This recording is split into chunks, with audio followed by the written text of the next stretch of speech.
Hey friend, Graham here from recordingrevolution.com. I want to show you today how to get wide mixes using nothing but your pan pot, using nothing but something called LCR panning. LCR stands for left, center, right, and this is, in my opinion, the best way to pan your tracks. And the reason why is you get wider, bigger, more impactful sounding mixes than if you do something sort of in between. Let me explain and show you what LCR panning is and let you listen to what it's doing and get you inside my head, because all I want to do is not prove a point. I just want to give you a helpful tool in your toolkit of what you can use, because my students ask me, how do I get my mixes to sound wider? Well, here's how you do it, LCR panning. So here's a song where we're using LCR panning to create impact. So if you listen to the verse of the song, you're going to notice that most everything is up the middle or the center. That's the C of the LCR. Take a listen to the verse. I get no sleep from these whispers in my head. My victory is clenched in my bleeding hand. I know it's me. All right, so you've got drums, kick and snare that are up the middle, right? You've got bass up the middle.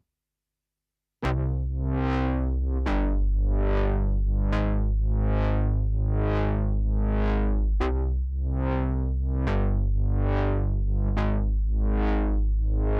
know it's me. Just gotta break this. And then the vocal. So it's very stripped down in the verse, but everything is up the middle. Then what we do is when the chorus comes in or the hook comes in, not only do we bring in other tracks and other instruments, we're going to bring in some guitars and some synths and some extra vocals, but what we're going to do is pan those strategically. So you're going to hear the song get wide, and then I'm going to show you where everything is. And tell my stories all broken in. Hey, hey, something's going wrong these days. 'Cause I'm coming out swinging these blades. Trying to prove it's for harder. Sounds huge, right? And that's very intentional. It's not just the tracks, like I said, it's where the tracks are placed. And also, they affect each other. If you think about LCR panning before you record, this will determine what tracks you should record in the first place. This is why it's so critical. So we're going from up the middle, bass, vocal, drums, to we're adding a couple other things. Up the middle, we're adding this right here.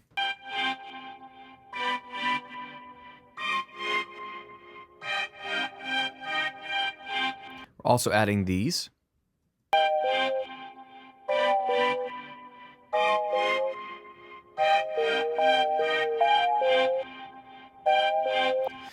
Now, these are technically stereo tracks that are technically panned hard left and right, but the panning was really determined by the virtual instrument and the synth itself, where this no-leaf patch here sounds more up the middle. This one is a little bit left and right, but it's primarily sounding like it's coming up the middle. Very narrow. Both of those are very narrow. But then we've got stuff on the wide edges. So we just added two things that were kind of narrow and up the middle. And if you wanted to go all out, you could just pan them straight up here.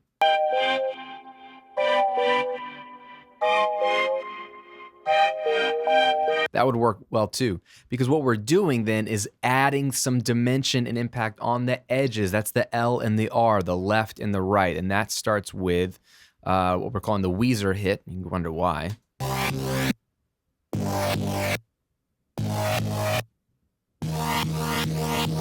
So that's on the edges. And then the guitars are on the edges.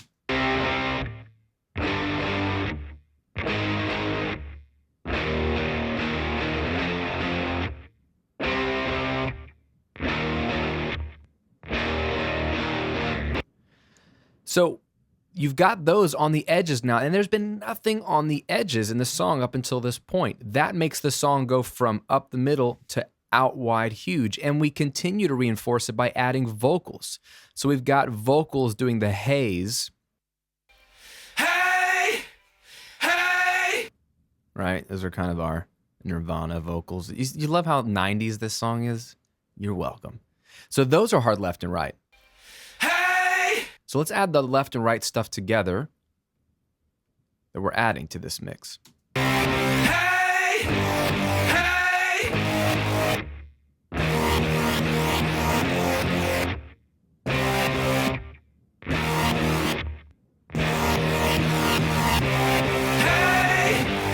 hey. There's even background vocals doing this stuff. Hey, hey, something's going wrong these days. 'Cause I'm going out swinging these blades, trying to prove for honor. Hey, All of this to say, this is all on the edges, where there's been nothing on the edges before. And that's why you get such drastic change. is all broken in. Hey, hey, something's going wrong these days. 'Cause I'm going out swinging these blades. See what we did here? And if you look, pretty much other than one little part, which I think is this 6-string or this guitar patch at the very end of the song, everything is either hard left, which would be here, hard right, which would be there, or up the middle, which is center. LCR, left, center, right. And what this does for you as an engineer, as a recording engineer and a mixer, is get you to think about the stereo spectrum in just 3 simple areas. Yes, you can pan in between, and sure, if you really want to, go for it, but there's rarely a point to panning in between left, center, and right, because you start to not notice tracks. They start to get lost in the middle, where this is the farthest I can pan something, so you might as well take advantage of the whole room. If you're in a room, LCR is taking advantage of the whole room. In between here, you're getting lost in between the L and the center. So what I like to think of is what's going to go on the left, what's going to go on the right, and what's going to go up the middle. And up the middle, even in the hook, I've got drums. Let's see. I've got bass. I've got this little string patch here. Got lead vocal. Is all broken in. Something's going wrong these days. 'Cause they're coming out swinging these blades, trying to prove it's for honor. Something's going wrong these days. Coming out swinging these blades, trying to prove. Yeah, and if you wanted to pan those up the middle, that's fine with me too. And that's really the middle stuff. Is all broken in. Something's going wrong these days. 'Cause they're coming out swinging these blades, trying to prove it's for honor. Hey, something's going wrong these days.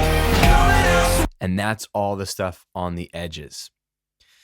Now, to some of you, this might be obvious, but I know from interacting with many of you that this is not obvious. There's so many of you panning really in between. Like, see this one track here? This is my one random stray pan move. It's at 57 at the end. I see so many of you guys with your stuff panned all the way in between here. And while there's nothing technically wrong with that, because look, you can do whatever you want. This is art. Pan however you like. But you know what I see is people saying my mixes aren't wide.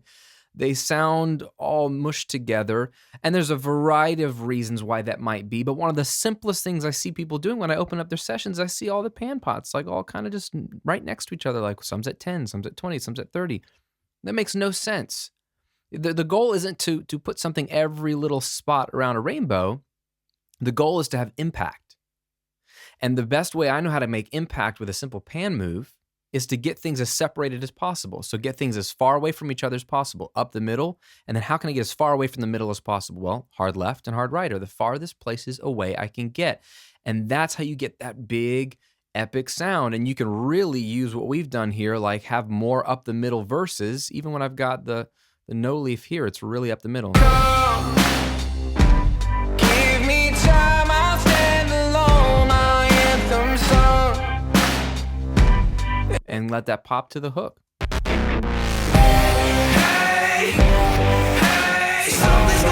Even in the bridge, I do something, the same thing. Let's see, where are we?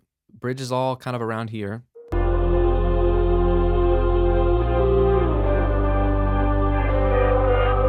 Right, so that first part of the bridge is all up the middle, and then the vocals come in.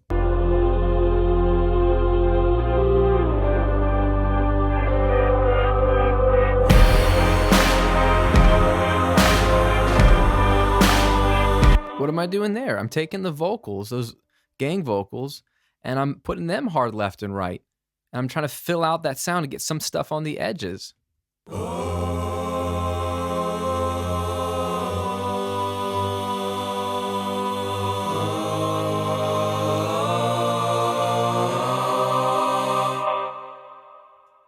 To just create impact. So all that to say, my friend, use LCR panning. It's free, it's easy, and think about your mix in 3 distinct spaces in the stereo field: left, center, and right. You're not limiting yourself. Don't believe anybody that says you're limiting yourself when you use LCR panning. No, you're opening up your mix to sound as wide as possible. And just go listen to almost any modern mix you've ever heard. Listen to it on headphones. That's what you're going to get, is left, center, right. 95% of the tracks will be panned that way. And there's a good reason. It sounds cool. It sounds big. And if you're not doing it, it's just another tool in your toolbox to use when you're making a track. Now, if you want help in the whole recording and mixing phase, if you're newer to this, or even if you're a wily old vet and you're just sort of dipping your toes in the water and like getting lost and you don't know how to make a song sound as good as possible, it's probably because you're not following the steps. And I know this is art. You can do whatever you want, but underneath the art, there's also a framework that every great song goes through. And you may not know it, but it's true. And there's 6 distinct steps that every song you've ever heard on the radio, every song you've ever liked, has gone through. It's like a quality control thing. And so what I've done is put together a simple guide where I've distilled all 6 of those steps from every song I've ever listened to and every song I've ever been a part of and produced.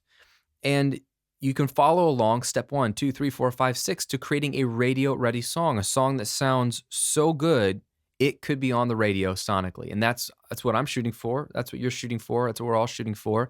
So it's a free step-by-step guide. It's a simple PDF. You could read it in less than an hour, 30 minutes, right? You read it in 30 minutes. But what you do is use it as a resource. Have it on your phone or your tablet, or print it up if you're old school like me. And when you're making music, you follow the steps to make sure that you don't skip anything, so that the art you're creating sounds as quality as possible. So download it as my gift to you for watching these videos and listening to me ramble. It's at radioreadyguide.com. Put the link here in the video. It's in the description box as well. Just go to radioreadyguide.com, grab your copy, and then just use it. Use it every time you make music. I think it will help you. It has helped thousands of my students, and that's why I'm offering it to you here, because I know it'll kind of get you in the ballpark of getting a radio-ready sounding song. So enjoy that gift, my friend, at radioreadyguide.com. Thanks for watching. Thanks for the likes and subscribes and the comments. I will see you on another video real soon.